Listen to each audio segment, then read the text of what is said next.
have our own ideas what they were on about. But it really is mysterious to us, you know. I often give an example when I'm up at Newgrange with a group of Americans or something like that, and I hold up a big sheet of paper, and written on it I have the words B-E-A-N, and I ask them just think what comes into their minds. And of course I'm you know, deliberately picking that word because it's the Gaelic, the Irish word for ban, a woman, you know. And the point I'm making is, how could they know that's what it meant when they didn't come from that culture, okay? And similarly, how could we know what these people were really thinking, you know? These are symbolic. We do see a lot of things that are kind of familiar to us. Quartz, for example, which we would also be interested in modern times. The interest in the right-hand side of these tombs. This tomb here, even though it's quite an inconspicuous little tomb, it is cruciform, and on the right-hand side, that's where the carrowkeel pot was found, a nice Neolithic round-bottom pot sitting on top of the cremation, which is where you'd find it was also found there at Tara. And even though it was crushed by the falling stones and so on, it had been sitting in there in the right-hand side. You find the same at Newgrange and at Knowth and so on.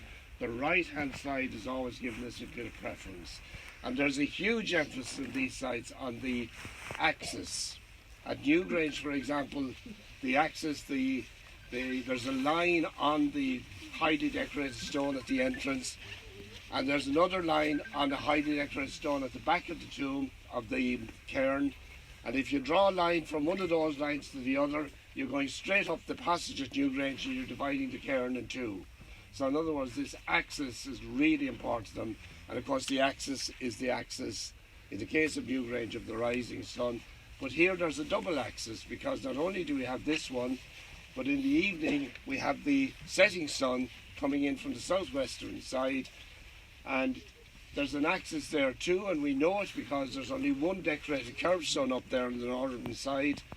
And that's the curved sun that's directly in line with the sunset when it's setting this evening.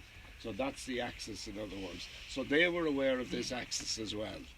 Then people come back to who were there, what were they about? Well, in the old days they used to think that they were outsiders who came and you know, imposed their way of life here.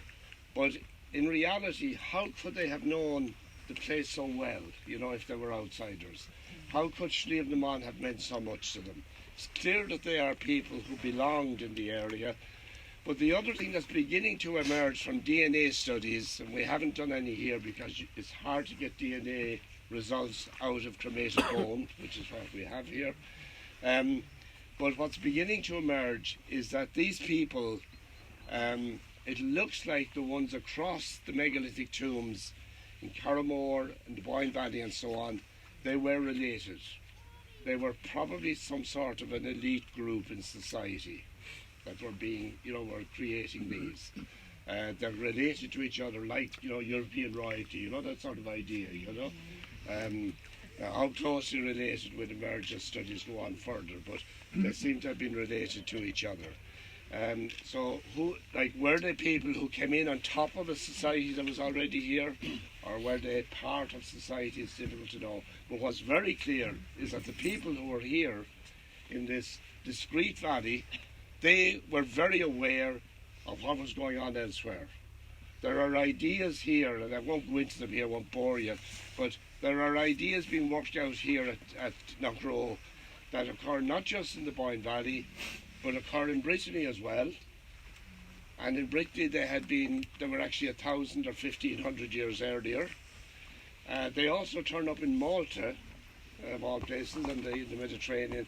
So the ideas that are here are actually they're very international ideas, and yet it's very local as well, as you know, because there's this linkage with this site, Sliabh na Món, Born Free over there, and one or two, and of course over on the other side, a couple of sites over, overlooking the Aherlow River and the Glen of Aherlow, and also up around Cashel as well. Now, in terms of what was found here, the megalithic art, it's the apart from the Boyne Valley, this is probably the most spectacular collection of megalithic art, even though it's very worn and weathered, because No other location apart from the Boyne Valley has as many decorated curbstones as this one has here. And I suspect there was more megalithic art originally than has survived for us today. That's why people have to be careful when they're going around the site, because it's actually quite worn away. And even though we did, you know, over the years, we've constantly been watching as the sun shines and come down by night and so on, and we have studied the art and tried to record as much as possible of it. Even still, a friend of mine called Ken Williams, who is a terrific photographer, and Ken has come here with special lighting, and he has found other decorated stones that we hadn't noticed, you know. So there is a lot here, you know, but there's probably even more that has been found to date. But it's very worn away. So it's one of the challenges for Knockroe here, is how do you protect the site while making it available to people at the same time. And then, in terms of what's inside, the cremated remains here seem to represent the remains of maybe 100 people.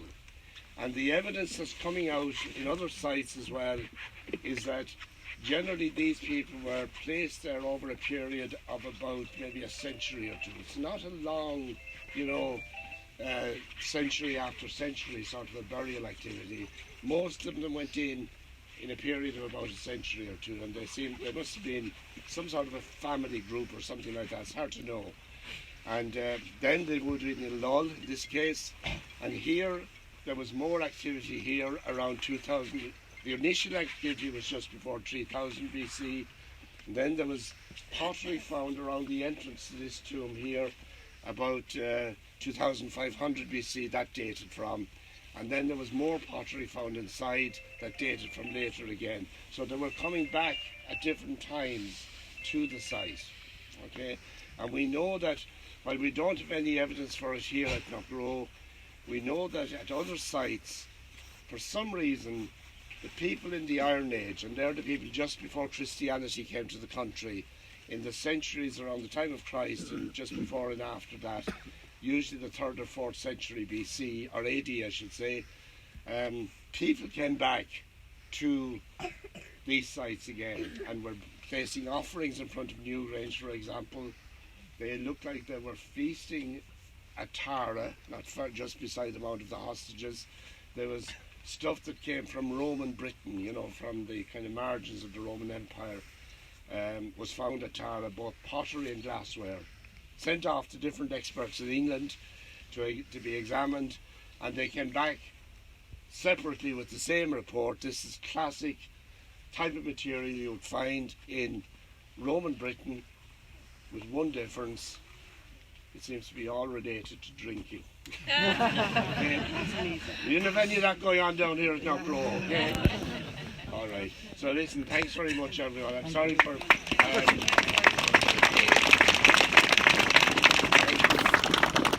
but I also apologise for the people that I stood in front of there. I just needed to capture a photograph or two. Is that okay?